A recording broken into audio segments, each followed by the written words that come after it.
Hello, and welcome to the Blues Kind Show, the show for kind blues. Today, I wanted to have a look at Carlton's depth going into the 2025 trade period. There's a lot of doom and gloom sort of going around at the minute, a lot of Carlton's in a bit of a shambles or whatever else. I personally don't think that. So I wanted to give a look at how our depth sits going into the period and then sort of trying to have a bit of a better analysis of where maybe the pain points are and where we could maybe get some quick wins. So, from the outset, just want to make a couple of disclaimers. Firstly, this is obviously only my view on these players, as well as how I think the team will be set up and things of that nature. So, if you like other players maybe more or less than I do, I'm sure that's a super valid opinion. These are just my own. I have obviously used some liberties in how these players are categorized as well, and I've largely put them into groups to be able to describe the ordinary roles on the team that I believe they play. I'll get into the method that I've used in a minute. But an example of this is splitting up small forwards into high half forwards and forward pockets, where I think someone like Frankie Evans is more suited to being a high half forward, while Jesse Motlop or Will White may be better suited as a forward pocket. This doesn't mean that players don't play multiple roles within games due to rotations or have positional flexibility from game to game. This is just sort of like a starting point of where I think they'll play most of their footy.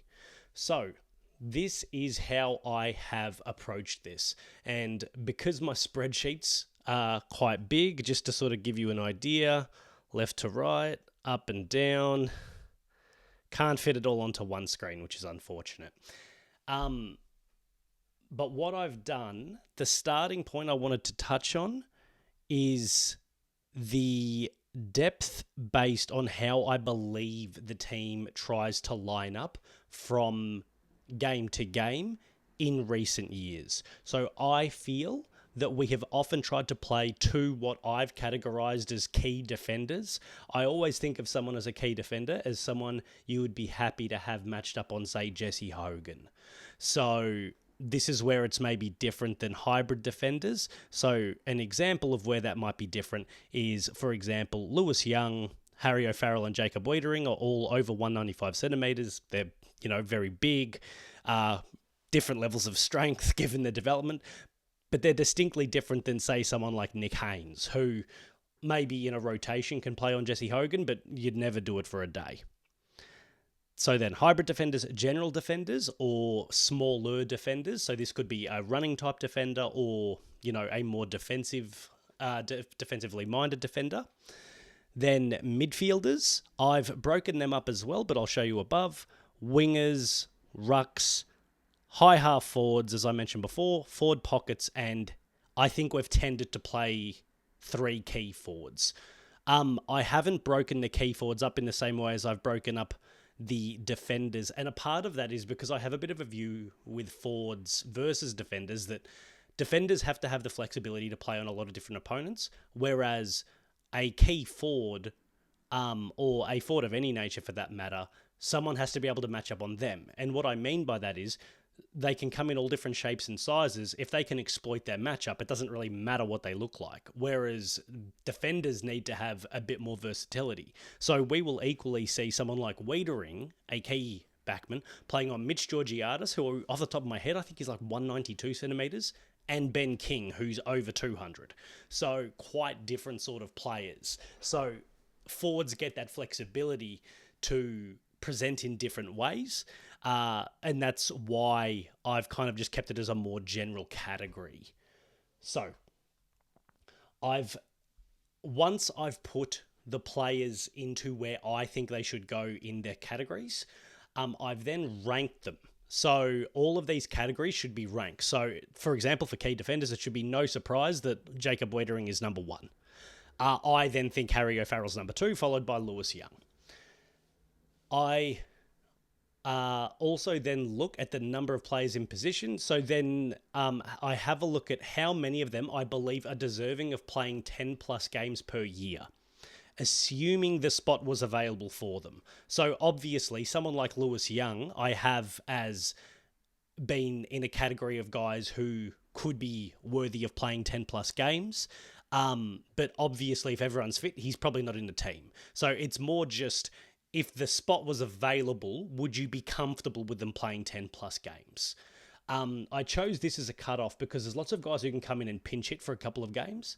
So I thought this was a good sort of rule of thumb for someone who'd be happy playing a long stretch, and therefore a player that could be used to build out the team's depth. So not someone that's like, oh, they got to come in and play a game or two. Can we get away with it? Can someone who can hold up for a couple of months of football. I then compared this number to the number of players required at position. And again, the numbers of at the given position are categorized here. The hit rate percentage that you can see here shows what percentage of the depth number needed we actually have based on my own metric of the number of guys I think are deserving of being able to play 10 plus games per year.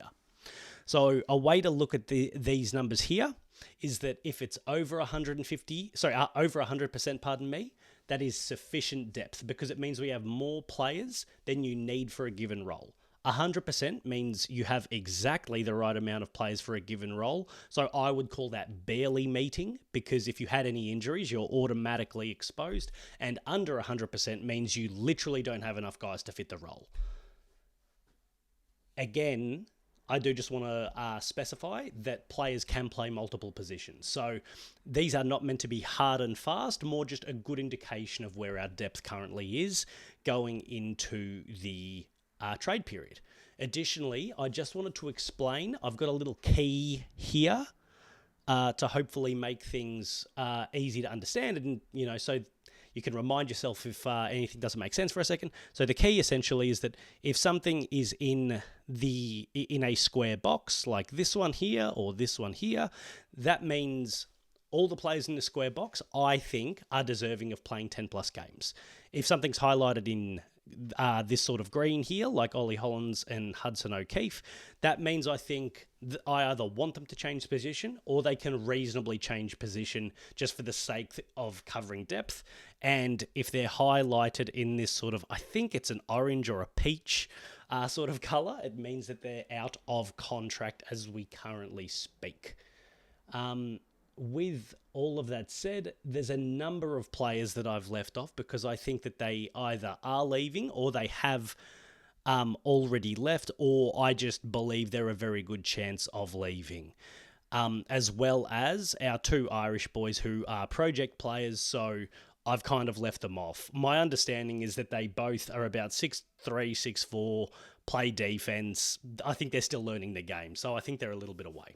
But the actual notable players that I've sort of left off are here, and there's 11 of them. So for a list of 45, I've left off 11 guys, so roughly a quarter of the list for different reasons. So Cincotta, Fantasia and Lemmy have all been delisted. Silvani and De Koning have left as free agents. Sam Doherty is retired. These players here, so Charlie, Elijah, Adam Shearer, Mitch McGovern and Blake Acres, I think will leave via trade. They may not all leave via trade, but because I thought it would be better to not include them, because if they stay, it's a bonus for our depth. But if they leave, well, we have to fill the spot. So I'd much rather have them off the list than on, because if they're on and then they end up going, my list is automatically invalid. So I would rather do it the way that I have done it. But obviously, if you want to play this game at home, you get to choose how you do it. Now, with all of the background, the disclaimers, the method gone through, we can finally get to the good bit, which is the actual positions. So we'll start at the back. I might just blow this up a tiny little bit more though. Yeah, I think that's a little bit better. Okay. So tall backs, I've broken them up into key defenders and hybrids. I discussed why before. Tall backs, I think, are actually really well stocked. We have tended to play two, hence, pardon me, this number here, the number of guys we need for that position. We have tended to play two over the sort of recent years, and I think we have three guys that are more than capable of filling those spots.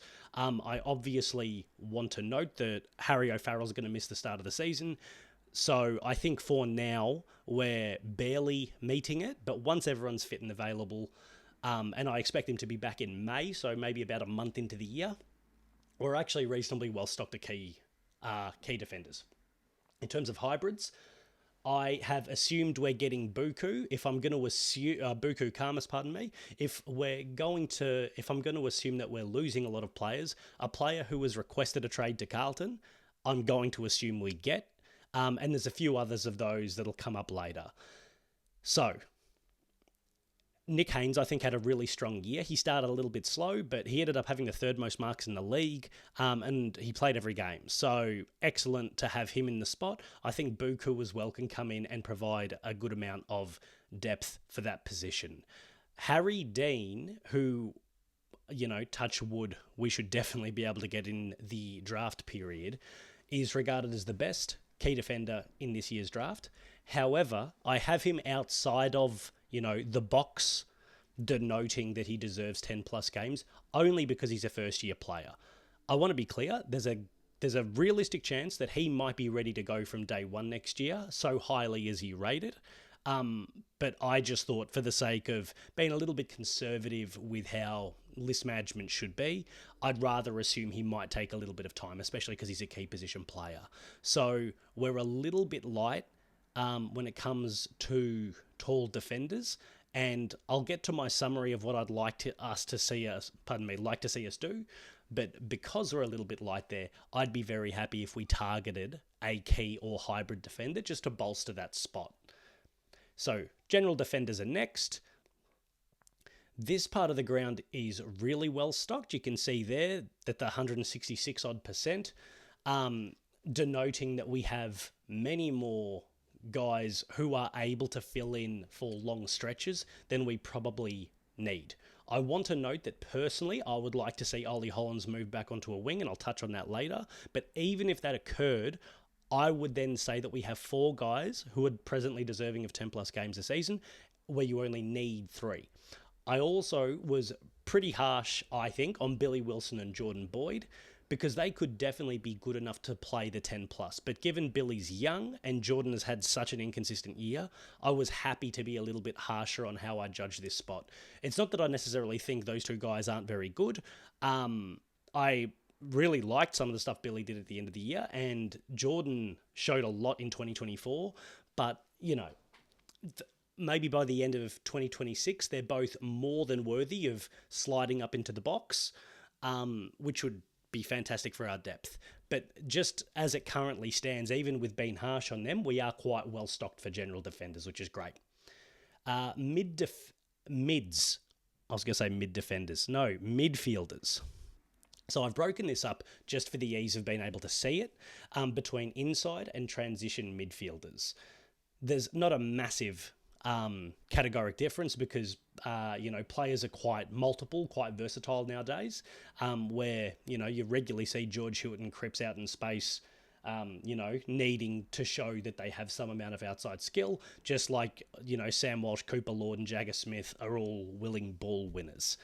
So, with Ben Camperali, like Harry Dean and Billy Wilson, I don't want to assume too much. When I saw him in the twos, I thought he was really quite good, but he might need a little bit more time just to become a consistent AFL level player. A note that I wanted to make on this area of the ground, the midfield, is to do with the Charlie Curnow trade. So as it currently stands, I think we have 5 guys who are worthy of playing 10 plus games in these roles.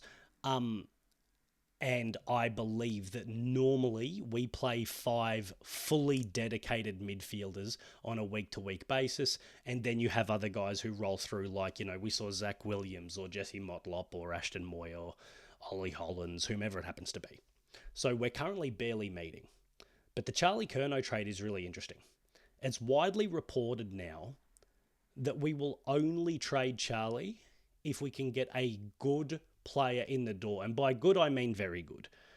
I would assume that the sort of player that we would be looking at is a guy like Errol Goulden or Max Holmes. And I'm not saying those names for fun. Those are names that have been reported that Carlton has apparently asked into. Now, how realistic this is yet to be determined, of course. But if we were to get a player like that, even someone like Sam Flanders from the Gold Coast, he's more than a capable depth midfielder. So that would automatically mean we're better bolstered in the midfield slot. So while we're only barely meeting right now, the fact that Ben Camperali could get better, and the fact that when we trade, if we trade Charlie, we would likely get a good midfielder in return as part of that deal, means that even though we're only barely meeting it at the minute, I think that could change really rapidly. Additionally, I just want to point out that I have assumed that Adam Chera goes. I know I mentioned that before, but I thought it was worth repeating again at this time, because obviously if he stays, that would also be additional depth in that area. Now, the worst part of the ground for mine is the wing, where I only have Lucas Camperali getting a tick for me. And honestly, given the part of the ground, I was probably being a bit generous because I didn't want to say no one deserves it. Jackson Binns was in and out last year. Lucas Campo also was, but he was a first-year player, and when he played, I actually thought he played quite well. One thing that is worth noting, we regularly play guys like Sam Walsh on a wing, and late in the season, guys like Nick Haynes and Flynn Young also played on a wing. But I'm unsure if that's a long-term option. And frankly, I don't really want it to be. Walsh on a wing, I don't mind, especially kind of to save his body a bit. But Hainesy and Flynn Young, I think I'd rather see them in their more traditional spots. This is the main reason why I want Ollie Hollands to be back on a wing. Because I feel that halfback is a much easier position to play than wing, even though they have a lot in common. Because you have a reference point in the forward that you play against, and you're part of a very defined structure. Ollie Hollands has shown he's more than capable of playing on a wing. And if you're capable of playing on a wing, I would rather see you there because it's just a harder spot to fill. So I do think that we should try to find someone else who can play on a wing. The dream is obviously someone like Errol Goulden, but if he is not on the table, then I hope that we can get creative. One name that got tossed up by Mark Bickley, an Adelaide man himself, was Lockie Scholl from Adelaide. Now, Lockie Scholl has torched us before. I think it was 2022, we went over to Adelaide at the end of the season, and Zach Fisher played on him, and Lockie Scholl absolutely gave him a bath. I'm not saying Lockie Scholl's a world beater, but maybe it is just a matter of getting a little bit more depth at that spot, as opposed to trying to get a home run swing unless you can get someone like Errol Goulden. So even someone like, again, Sam Flanders is capable of playing on the wing. There might be other players who are available who we're unaware of, but that is probably the main area where I think we need to focus. The other thing I wanted to mention is that I have assumed that Blake Acres is going to be off at the season's end, which obviously contributes to our deficiencies. In terms of ruckman, I have Mark Reedy as not deserving 10 plus games, only because I haven't seen enough and he has not played enough at the level. Now, I believe he's 26. I think he's played like 3 games, but what I do know is that he's played really well in the Waffle. From memory, he was best on ground in a Waffle premiership. So he's clearly got something. Again, he's like 200 and something centimeters. I want to say 202 or 3. Looks like a big body. So he may very well be ready to go. But again, just to be conservative, I want it to be a little bit more, harsh on the players, I suppose. Not that I don't think that they're talented, but it might be that sort of one that by round 1 next year, by round 24 next year, Liam Reedy has shown that he's more than capable of playing 10 plus games and doing a really solid job. The other thing that I wanted to note is that I've got Hudson O'Keefe listed as a forward because that's where he played in the 1s. But in the 2s, he plays as a ruckman. So while I only have one person, Mark Pitnet, who I think is definitely capable of playing the 10 plus games listed there, I'm actually comfortable with our ruck slot because we have Hudson O'Keefe and because we have Liam Reedy. So, look, to me, I think you always want to keep 3 ruckmen on the list at any given time. A seasoned guy, a developing guy who's, around the mark, and, a bit of a project is always a fun one to have because ruckmen take they don't take a lot of different shapes. They're normally just big, but they can come from a lot of different paths. You normally don't need to invest a lot in order to find someone. So having the 3 available, I think is more than enough for now. So I'm actually quite happy with where that sits. Now, high half forwards. I just realised something. Let's just pretend with the magic of computers that I had it as this all along. High half forwards. I think this position shows how big of a loss Cottrell was for us last year.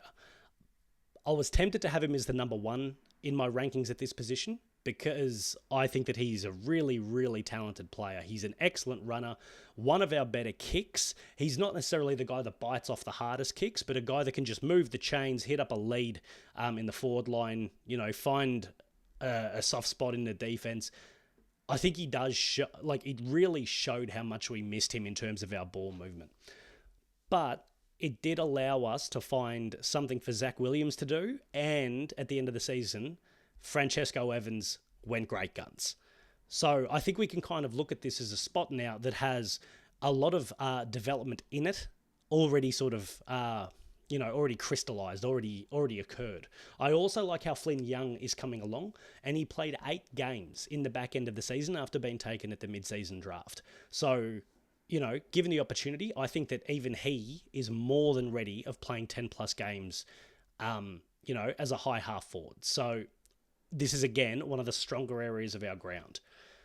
When we get to forward pockets, I just firstly want to congratulate Jesse Motlop, who re-signed for 2 years. I'm personally really happy with that because while he hasn't had an amazing year, I think he still has heaps of upside and has improved his game a lot in terms of pressure and his work further up the ground. I actually think Jesse's someone who plays a bit better when he has space to work in. I don't think he's necessarily... I think people want to just instantly assume that a player like Jesse is going to have stuff in common with Eddie Betts or Stephen Milne or, work in the phone booth and be able to craft goals out of nowhere. I don't necessarily think that's his go. But I think that he did show a lot of upside in a lot of areas. I also feel like the goals will come. It sometimes takes guys a season of, recovery after having a really interrupted season. So Jesse barely played in 2024. And so getting back to his best might take him an extra beat. Additionally, he's only 22. So, look, I think he's got a lot of development left. I'm also really happy with Ashton Moyer, who played double-digit games this year in his second season, and I think he's probably ready to go. I was a little harsh on Fogarty and Durden, but it's because they have some critical issues that, to me, means I don't want to necessarily see them in the team for 10 plus until they can work on their flaws. The flaws respectively are Fogarty's kicking at goal was well below his usual, which is just really disappointing because if Fogarty's goal kicking is good, he's probably our best pressure small forward. So I think he's such a weapon to have. I like Lockie, if you're listening, I really believe in you. I like you a lot, mate. And I think he's only 26 or 7, so he's still got some good footy ahead of him. And Corey Durden, to me, his biggest issue is just that his body lets him down.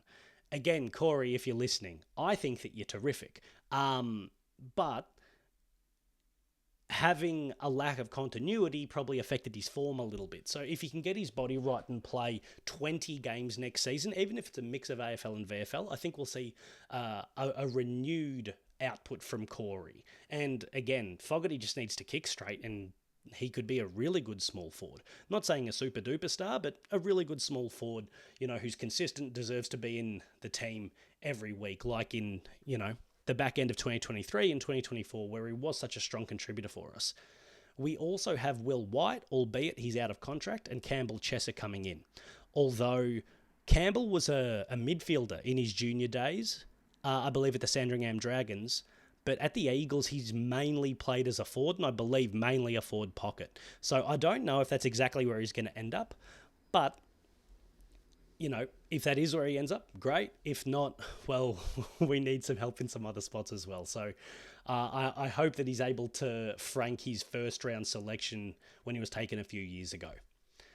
However, despite my expectation for development from within this category, I still think we lack a really solid number one small forward option.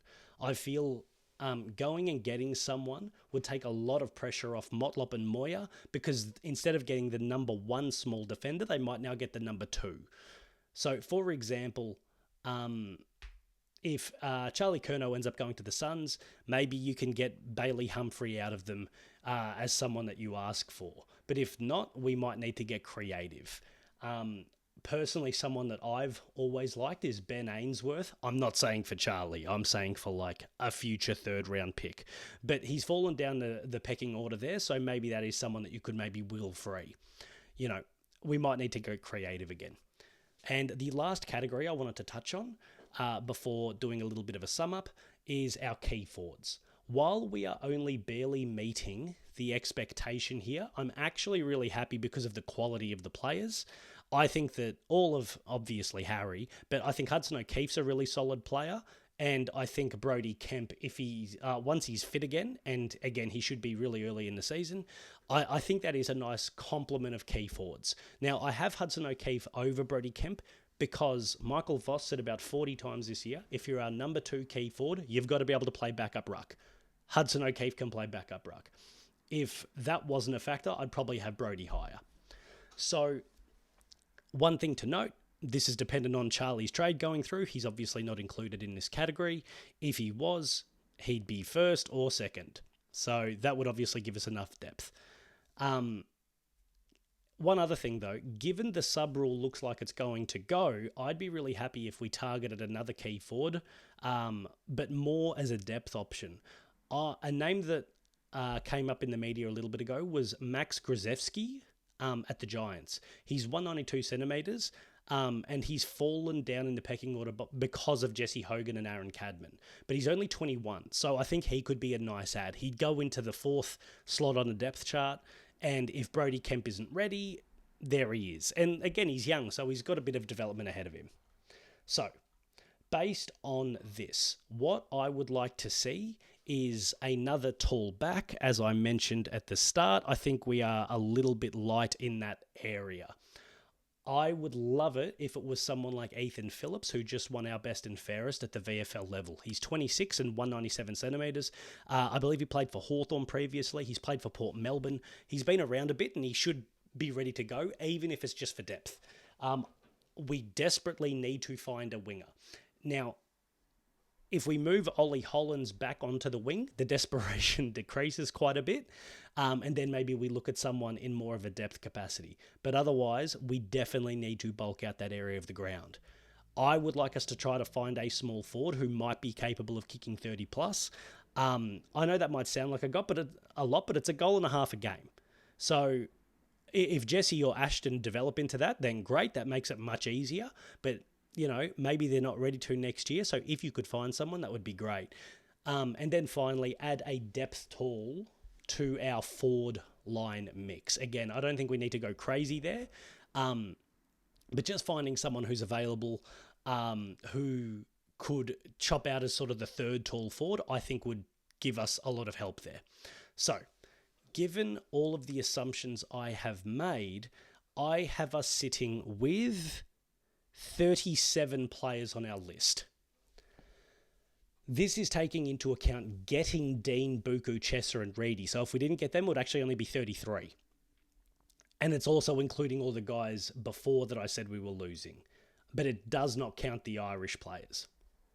This means we have 6 to 8 senior spots left to fill, which I think is more than enough to add the 4 sorts of players that I've outlined that I would like us to get.